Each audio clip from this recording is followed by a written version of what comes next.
إن الدين عند الله الإسلام. الحمد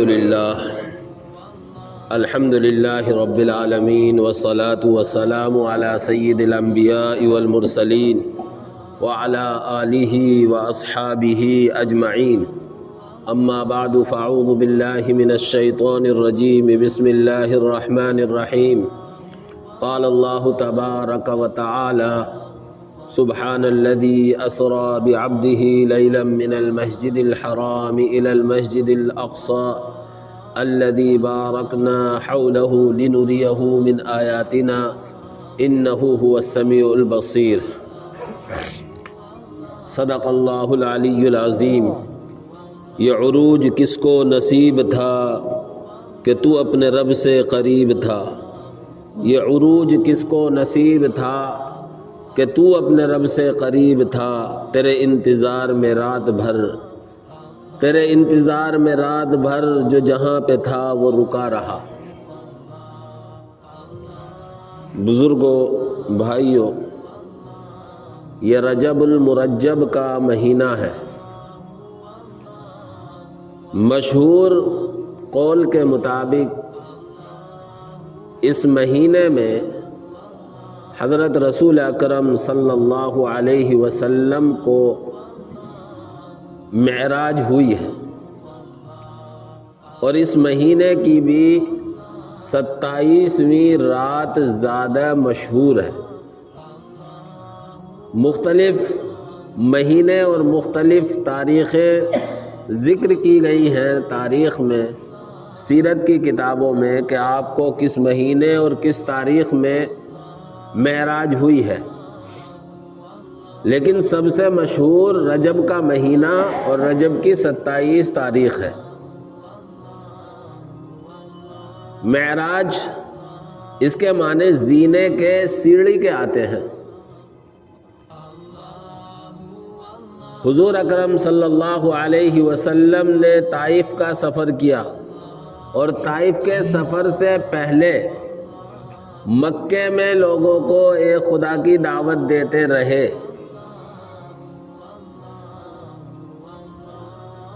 اور مستقل اللہ کے نبی اپنے مشن میں لگے رہے، اور اللہ کی وحدانیت کی خاطر دنیا کی ساری ذلتیں برداشت کی. اور ان ذلتوں کی انتہا ہو جاتی ہے طائف جا کر. آپ نے طائف کا انتخاب اس لیے کیا تھا کہ وہاں کے لوگ ہو سکتا ہے میری بات پر غور دیں، توجہ کریں. مکے والوں کو توحید کی دعوت، توحید کی بات سمجھ میں نہیں آ رہی. ممکن ہے طائف والوں کو سمجھ میں آ جائے اور وہ اس پیغام کو لے کر کھڑے ہو جائیں. لیکن طائف والوں نے اور بھی زیادہ نالائقی کا معاملہ کیا. آپ کی بات سنتے تو کیا، آپ کے ساتھ ظلم و تشدد کیا، آپ کے پیچھے اوباش اور لپھنگوں کو لگا دیا، آپ پر پتھر برسائے گئے، اور دین کی خاطر آپ کا بدن چھلنی ہو گیا، لہو لہان ہو گیا. دنیا میں اس سے زیادہ کیا ذلت ہو سکتی ہے؟ رحمت خداوندی کو جوش آیا. اللہ نے جب دیکھا میرا محبوب دین کی خاطر ساری ذلتیں برداشت کر چکا ہے، تو اللہ نے آسمانوں کی بلندی پر بلا کر آپ کو عزت و رفعت عطا فرمائی. یہ ہے معراج. آپ کی عمر 51 سال سے کچھ متجاوز ہے جب آپ کو معراج ہوئی ہے. واقعہ قرآن کریم میں اجمال کے ساتھ اور حدیثوں میں تفصیل کے ساتھ ذکر کیا گیا ہے. 15ویں پارے کی پہلی آیت جو میں نے تلاوت کی ہے، اس آیت میں اللہ رب العزت والجلال نے مکے سے مسجد اقصی تک کے سفر کا تذکرہ کیا ہے۔ سیرت کی کتابوں میں اور اصطلاح میں اس سفر کو اسراء کہتے ہیں، اور پھر بیت المقدس سے جو 7 آسمان کا اور پھر اللہ تک کا سفر ہوا ہے اس کو معراج کہتے ہیں۔ اور کبھی کبھی اسراء اور معراج دونوں ایک معنی میں بھی استعمال ہوتے ہیں۔ واقعہ یوں پیش آیا کہ اللہ رب العزت والجلال نے حضرت جبریل امین علیہ السلام کو بھیجا۔ آپ صلی اللہ علیہ وسلم ام ہانی رضی اللہ تعالی عنہا کے گھر سوئے ہوئے تھے۔ آپ کو بیدار کیا، حرم میں لایا گیا اور آپ کا سینہ مبارک چاک کیا، آپ کا دل نکالا، زمزم سے دھویا، اور حدیثوں میں آتا ہے کہ ایک نور و حکمت کا تھال لایا گیا جنت سے اور وہ آپ کے سینے میں پیوست کر دیا گیا، اور اس کے بعد آپ کے سینے کو بند کر دیا گیا۔ اب ایک سواری آتی ہے جس کا حدیث میں لفظ براق ہے، اور مثال سمجھایا گیا ہے کہ وہ خچر سے چھوٹا اور گدھے سے بڑا اس طرح کا درمیانی قد کا تھا۔ اس کی تیز رفتاری اور اس کی دوڑ ایسی تھی کہ جہاں انسان کی نگاہ پڑتی ہے وہاں اس کا قدم پڑتا تھا۔ مسجد حرام سے بیت المقدس تک کا سفر ہوا، اور بیت المقدس میں آپ پہنچے ہیں تو وہاں پہلے سے سارے کے سارے انبیاء کرام موجود تھے۔ آپ علیہ السلام نے وہاں جا کر 2 رکعت نماز پڑھی، اور پھر آپ نے باقی انبیاء کی امامت کی، اور وہاں سب نبیوں سے ملاقات بھی ہوئی۔ معراج کے سفر میں اللہ رب العزت نے اپنے پیغمبر کو اپنی قدرت کی بہت ساری نشانیاں دکھلائیں۔ خود قرآن کہتا ہے سبحان الذی اسریٰ بعبدہ لیلا، اللہ کی ذات پاک ہے جو اپنے بندے محمد صلی اللہ علیہ وسلم کو راتوں رات، بلکہ رات کے ایک مختصر حصے میں مسجد حرام سے مسجد اقصی لے گیا۔ الذی بارکنا حولہ، جس کے ارد گرد چاروں طرف ہم نے برکتیں کر رکھی ہیں۔ مسجد اقصی اور اس کے آس پاس کا علاقہ وہ علاقہ ہے جس میں اکثر و بیشتر انبیاء مدفون ہے، اور اکثر و بیشتر انبیاء کا وہ مسکن رہا ہے۔ مقصد کیا تھا؟ لِنُرِيَهُ مِنْ آیَاتِنَا، اللہ فرماتا ہے تاکہ ہم اپنے حبیب کو اپنی قدرت کی نشانیاں دکھلائیں۔ چنانچہ اللہ رب العزت والجلال نے عالم مثال میں بہت سی بے مثال چیزیں دکھلائیں۔ حدیث پاک میں آتا ہے اللہ کے نبی صلی اللہ علیہ وسلم نے دیکھا کہ ایک شخص ہے، ایک آدمی اس پر مسلط ہے، اور وہ شخص لیٹا ہوا ہے، پتھر اٹھاتا ہے اور اس لیٹے ہوئے شخص کے سر پر مارتا ہے، جس کی وجہ سے اس کا سر کچل جاتا ہے، اور پتھر لڑھکنے کے بعد اتنی دور جاتا ہے کہ وہ آدمی اسے اٹھا کر لانے کے لیے جاتا ہے، اتنے واپس آتا ہے، پھر سر صحیح ہو جاتا ہے، اور یہ سلسلہ اس کے ساتھ چل رہا ہے۔ اللہ کے نبی نے حضرت جبریل سے پوچھا کہ یہ کیا معاملہ ہے؟ تو حضرت جبریل نے بتایا کہ یہ اس شخص کی سزا ہے جو فرض نماز چھوڑنے والا۔ اللہ ہم سب کی حفاظت فرمائے۔ ایک قوم کو دیکھا، ایک جماعت کو دیکھا کہ وہ ننگے ہیں، اپنی شرمگاہوں پر چیتھڑے یعنی پھٹے پرانے کپڑے لپیٹے ہوئے ہیں، اور وہ جانوروں کی طرح چر رہے ہیں، کانٹے کھا رہے ہیں۔ حضرت رسول اکرم صلی اللہ علیہ وسلم نے حضرت جبریل سے پوچھا کہ یہ کون ہے؟ فرمایا کہ یہ آپ کی امت کے وہ لوگ ہیں جن پر زکوٰۃ واجب تھی اور انہوں نے زکوٰۃ ادا نہیں کی ہے۔ اللہ ہم سب کی حفاظت فرمائے۔ ایک قوم کو دیکھا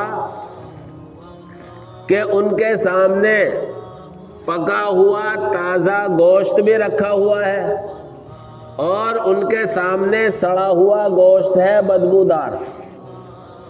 پکا ہوا جو تازہ گوشت ہے اسے نہیں کھا رہے، سڑے ہوئے گوشت کو کھا رہے ہیں۔ اللہ کے نبی صلی اللہ علیہ وسلم نے حضرت جبریل سے پوچھا کہ یہ کون لوگ ہیں؟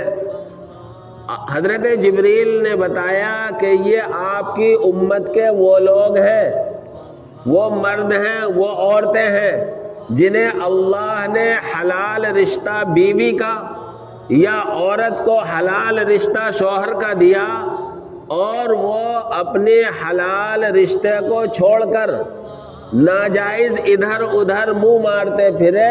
یہ آپ کے امت کے ان مردوں اور ان عورتوں کی مثال ہے۔ اسی طریقے سے اور بہت ساری چیزیں اللہ کے نبی صلی اللہ علیہ وسلم کو دکھائی گئی۔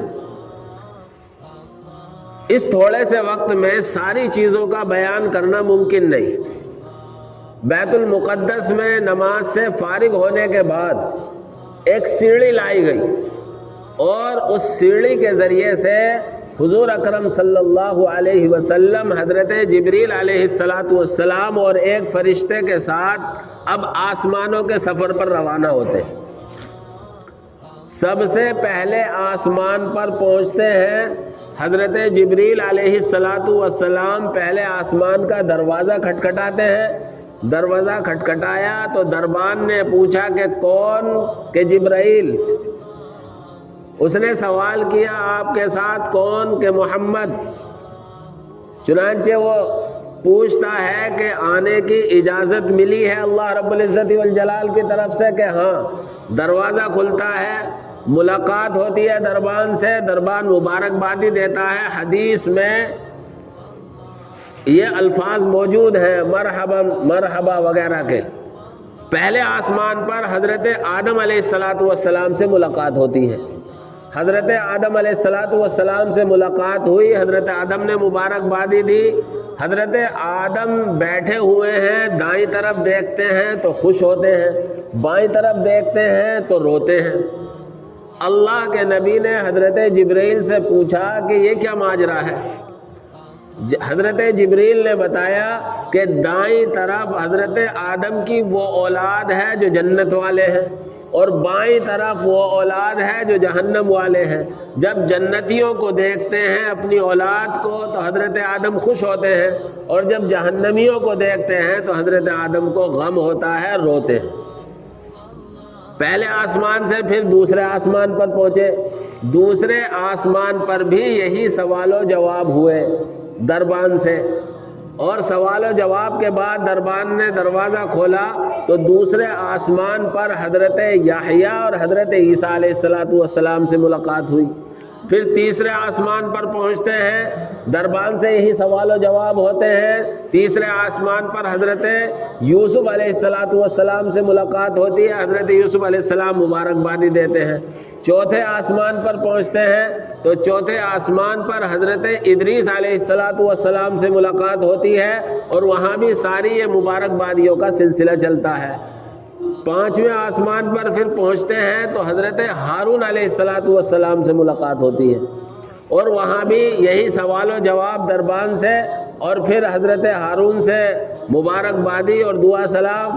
پھر چھٹے آسمان پر پہنچتے ہیں تو حضرت موسیٰ علیہ السلام سے ملاقات ہوتی ہے۔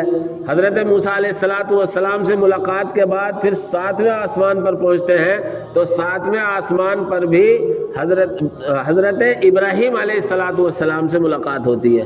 حضرت ابراہیم علیہ السلام روایت میں ہے جیسے یہ ستون ہے ہمارا، بیت المعمور ہے ساتویں آسمان پر، یعنی جیسے مکے میں کعبہ ہے اسے بیت اللہ کہتے ہیں، اسی طرح ساتویں آسمان پر بیت المعمور ہے فرشتوں کا کعبہ، اور حدیث میں آتا ہے کہ 70,000 فرشتے روزانہ اس کا طواف کرتے ہیں، اور جس کا زندگی میں ایک مرتبہ نمبر آ گیا دوبارہ کبھی بھی اس کا نمبر نہیں آئے گا۔ حضرت ابراہیم علیہ السلام بیت المعمور سے ٹیک لگائے بیٹھے، حضرت ابراہیم سے ملاقات ہوئی اور اس کے بعد 7ویں آسمان کے بعد سدرۃ المنتہا پر پہنچے۔ سدرۃ المنتہا، سدرہ کے معنی بیری کے آتے ہیں، ایک بیری کا درخت ہے، اللہ کی طرف سے جو احکام آتے ہیں وہاں لٹک جاتے ہیں، دنیا کی طرف سے جو احکام جاتے ہیں وہاں لٹک جاتے ہیں، اعمال جاتے ہیں بندوں کے۔ حضرت جبریل علیہ السلام کی پہنچ بھی وہیں تک ہے۔